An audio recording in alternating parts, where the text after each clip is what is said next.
Why do you think nobody engages with any company content? We are not really solving for protagonists, we are solving for trust. Like, I watch a video that is done by a kid. Okay, so what? What will happen with my life? We are going to use is emotional bond between that kid and everyone around him or her. It's an unstructured world out there, and that's why we are launching this series, which will help you get a structure to solve all your growth problems. So let's get started.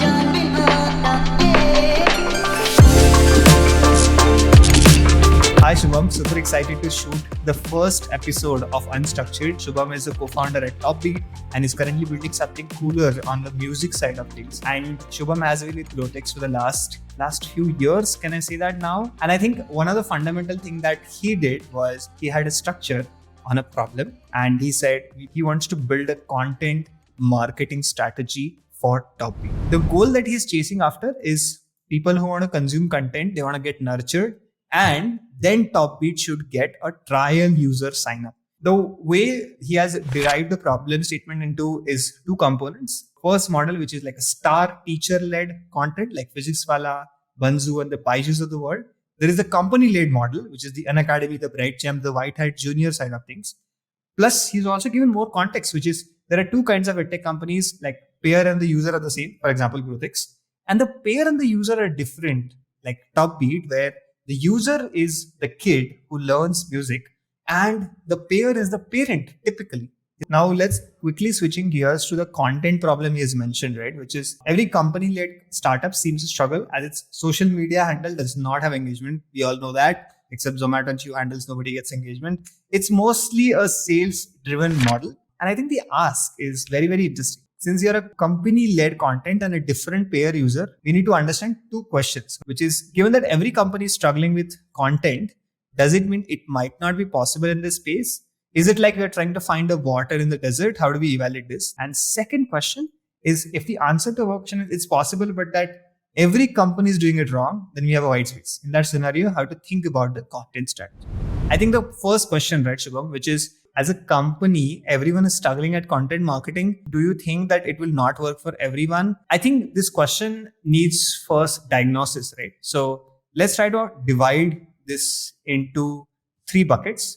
So what we will do is first diagnosis, second is lever identification, and third is solution, or I would say experimenting. Now the first component, which is diagnosis. In terms of diagnosis, why do you think this happens, Shubham? Why do you think nobody engages with any company content on social media? Why does that happen? Okay, let's talk specifically about edtech, where we have a company-led content, as I mentioned, and different user in terms of paying, right, and usage. So what I have observed is that first, there is no central face behind the content, which becomes like, again, there's no star teacher. That's one thing. Another thing which I've observed specifically in the case of TopBeat is that if I am asking a kid to create a music content in terms of expertise, in terms of इसने कितना अच्छा गाना बजाया है, that is still very low. You will find great musician creating content on YouTube, right? So if a consumer is trying to consume for entertainment value, our content is actually not entertaining. If I compare it with, great artists on YouTube who are producing high quality music content, beat covers, kids can't compete with that. So the only option remains is education content. The problem with education content is that the user directly is not consuming content for themselves. Because if I'm showing how to play a minor chord to a parent, the problem is parent is not learning. It has to be like edutainment kind of content for parents so that they get inspired to enroll their kids. Workaround is what generally we try to do is how do we inspire parents so that they take up music as a hobby. Although the content itself does not create a lot of value in our space, not direct value to the user. Okay, brilliant. That's amazing context. I have a lot more to work with now. I think one of the fundamental diagnosis point that you mentioned was around protagonist. It's really not about the protagonist, but it's about building trust. My kid wants to learn cooking. Should I put in a Gordon Ramsay class or should I put it in a Tom, Dick and Harry who's teaching cooking, right? And I think that's what you would definitely want to solve for. So we are not really solving for protagonists, we are solving for trust. Now what I'm going to do is I'm going to push the lever identification to trust. One of the things that we have to do is solve for trust. On education content, right? Another important point that you mentioned was the problem with the parent and the kid being two different personas one takes the final decision, right? So most of the time, the parent is going to discover it and they are going to put their kid through it. And we can validate this by doing more user calls, understanding of the parents who have signed up right now on TopBeat, how many of their kids found you out first. It was because of their friends versus parents. So that's one of the action item I want you to go ahead and let's come back to, apart from education contests and protagonists, what are the other reasons that you think are causing this problem of nobody interacting with content? I think that's where the creativity part comes in. We found similar kind of content across all the techniques. So there will be video shot on Zoom, which will be misaligned. The content from the second one speaks that it's not a professional content and it probably won't add value, right? So I think that is one of the reasons why the engagement is low, because if the same kind of content is being uploaded by an influencer, let's say a mom influencer, it might get a good engagement. But अगर वो company ने किया तो again it's like यार ये मुझे sell कर रहे हैं. So that also comes in place when company uploads the content कि यार ये तो मुझे sell कर रहे हैं. Right? It's not humorous, it's not adding value. So ultimately probably they are trying to sell me. And that's where the engagement might be low. That's one thing which we have observed. So I think we have few things to work with, right? The most important thing when we are thinking about content and typically talking about content loops, there are three kinds of content loops, right? What is user generated content, and let's say a brand is distributing it. Second is brand creating the content and they are distributing it. So basically brand is creating and distributing. And the third is, which is the golden of what Instagram has done, for example, which is user generated content and user distributed content, right? What you're hearing from you, Shubham, is you will not have a lot of discovery of that content if the user has done it in a shady way and if the user has not done it at a high production level. Also, there's a main problem that why should I look at this kid's particular video, for example? Or if I have a teacher who doesn't have a lot of pedigree in the market, why should I pay attention? These are some of the things that we're looking at. Now, on the content loop side, I think first lever is trust. Second lever is so what test, I feel like. Like I watch a video that is done by a kid. Okay, so what? What will happen with my life, right? I think that's an interesting thing. So the before and after of how my life or my kid's life changes is unclear. Is my hypothesis somewhere closer to what happens in the real world? Yeah, it's quite clear. To add to that, also we have, after talking to a lot of parents, we have also realized that when they consume content on Instagram or YouTube, they are trying to get away from their own personal life, their own work schedules. उनका already काफी hectic है. They would probably want to watch something which relaxes them, right? Maybe Netflix or something. So if my content is not helping them, it will not get engagement. But if there's a cat video or a dog video, which is funny to me as a parent, it gives me that moment of escape from my general reality of life. So maybe I want to engage in those moments, like 15 minutes a day, I want to engage with them. That may be one of the reason why. Another interesting thing is they want something snackable as a content. They don't want to sign up for like a series of things. Okay, very interesting. Okay, cool.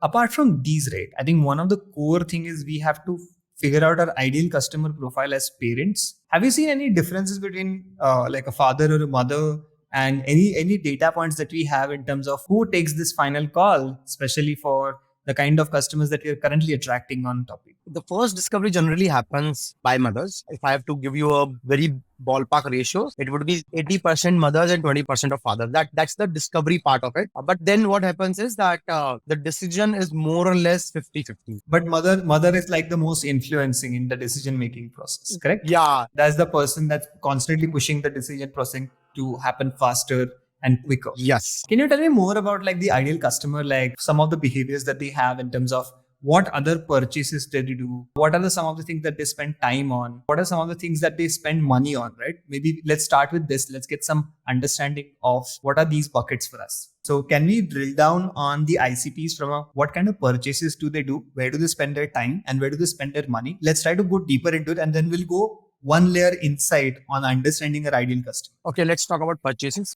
So like obviously I have much more insights when it comes around purchases for kids. So basically what we have observed is that every parent is trying to teach 3 activities outside the school. One of those activities is generally into curricular space and coding or math, something, or maybe robotics or some sort of an STEM kind of thing that is very popular basically. The other would be something related to physical. Swimming, it can be karate, can be tennis or dance, right?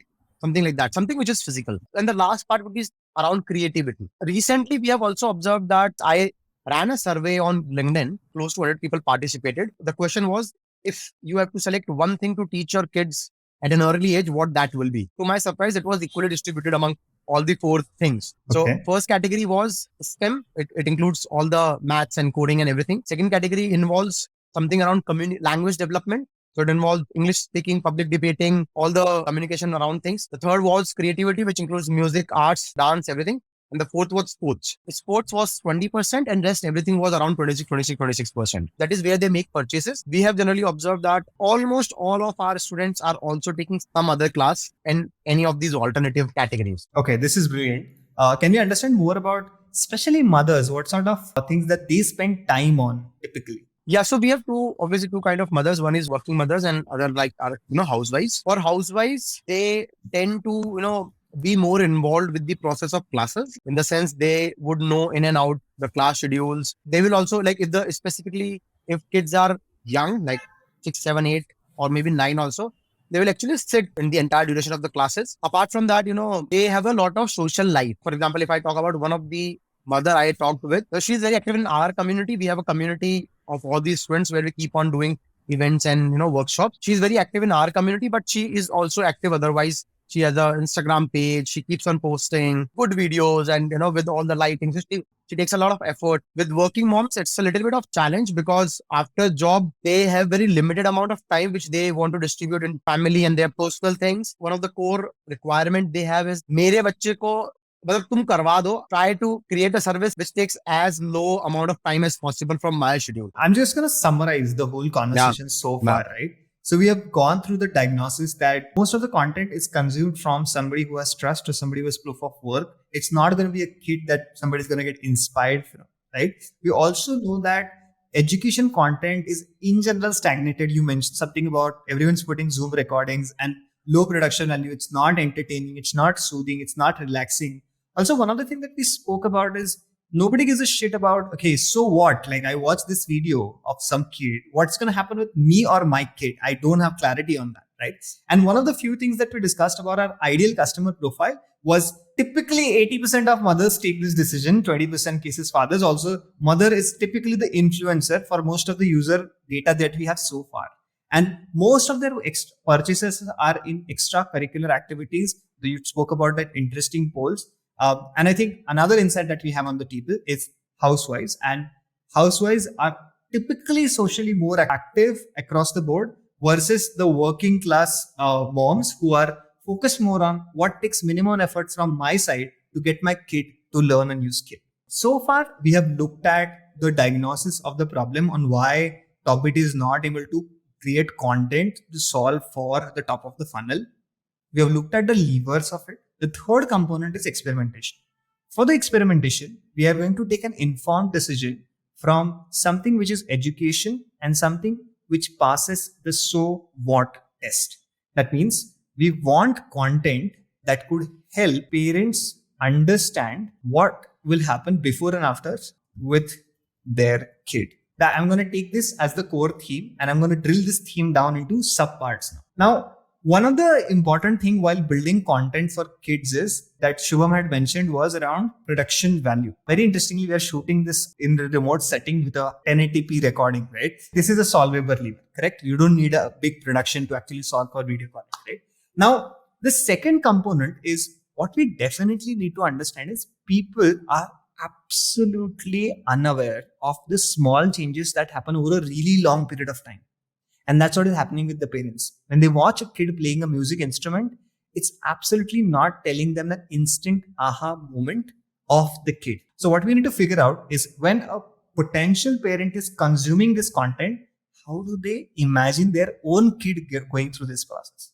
That's the core thing that we need to solve for. So what I'm trying to understand is we will create content. So the content layer has protagonist, which is a kid on day 0. The kid does not understand how to play any music instrument. The kid just onboarded. So for every user that onboards on TopBeat right now, you give them an instrument and you ask them to play it right now. in a month, how many kids typically onboard onto the platform right now? 100. 100 kids, right? Okay, brilliant. So we have 100 kids onboarding on the platform. Every time a kid starts the journey on day 0, we should give them an instrument and record their individual videos using a remote recording software. It could also be asking their parents to record it on an iPhone. iPhone has almost good production value. Just get them outside so the sunlight is great and record a 1-minute video of the kid on a particular song. Okay. What we need to do is we need to get the parents to record the kids, the same song played by the kid on day 7, day 14, day 21. Basically create like a journey of the kid. Every week they have to record. They have to record the exact same song. That's the only bit. At the end of this, so what is the typical curve that you see after which you start seeing measurable progress in terms of the quality difference of the music instrument skill set? Yeah, so it generally comes at around 3 months, which is more or less like a tipping point. 3 months. That is 12 weeks. After 3 months, kid will start to play, like really play, which like the kid can feel themselves. Awesome. What we need to do now is we need to get recordings for every weekend for 12. So we need 12 videos basically from 100 kids. After this is done, what we need to do is we need to create a video for every kid. That is basically the journey in 1 minute from week 1 to week 12.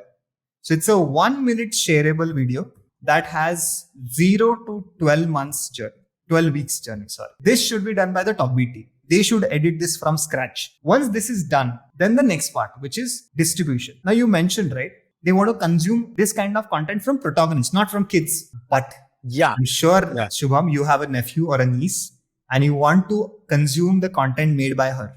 Correct? Makes sense. Yeah. Right. So what we are going to use is emotional bond between that kid and everyone around him or her. Simple. So what we are going to create is the most amount of time spent by, let's say, moms and dads is typically 3 channels, right? Their family WhatsApp groups, their social circle. This could be with their colleagues, their college friends, kitty party group, right? What we need to figure out is a great production 1 minute video that they can send with a description. So every parent need to get a rightly shareable link. On clicking, it opens WhatsApp. We know the flow. It opens WhatsApp. It should automatically fill in the video and a message, which is that kid's name, his journey from 0 to 12 weeks on this particular song. So we have to make it about the kid, right? And it should be branded by TopBeat. Understood. Yeah. That's the core way we will get to 100 videos every month. I'm assuming if you do a broad math around this, right? Let's try to understand 100 kids will have at least 10 people in their circle who they absolutely love. And out of that, let's assume that there will be 2 parents who have a kid. Let's assume. That's like a very low-balling the estimation here, to be very honest. Yeah, very conservative. Very conservative, right? 2 parents. That means we are reaching 200 families in 1 month and we're reaching it deeply. The only last bit of this particular experiment that we need to really solve for is when they consume that video, how will they go from consuming the video to actually getting on board? And I think for this, we need to design another experiment, which is a referral design. We need to figure out what will push this particular parent. Of course, signaling is the core motivation here. They are signaling that their kid learned all of this in 12 weeks, right? But how do they go from, okay, I know my nephew or niece is playing well, to saying, oh, I want my kid to be learning at TopBeat? I think that needs to be still figured out in terms of what are the motivations? Are you going to use a discount? Are you going to use a trial? Are you going to use something else? Are you going to create clubbed videos with both of them? I don't know. That I'll leave up to you. But I think this is one of the experiment that you can definitely try to solve for the problem statement that we started at, which is how do you solve for content marketing when you have all of these problems around? You need a sexy protagonist, you need education, people are not consuming content from kids and all of that, these levers that I spoke about, right? This is one of the experiments. You can go on, but I think for this conversation, we'll limit it to one experiment. Thanks for helping me solve a core problem. Awesome. Thank you. So yeah, really looking forward to this experiment in next 3 to 4 months, and I will share the data points with you on how it pans out. We'll do an update with that. You saw the TopBeat's growth problem. We preach what we teach at GrowthX. If you want to experience what structure and frameworks look like, how to solve growth problems, GrowthX might be the right try for you. The link to become a member is in the description. Trust us. There's only upside here.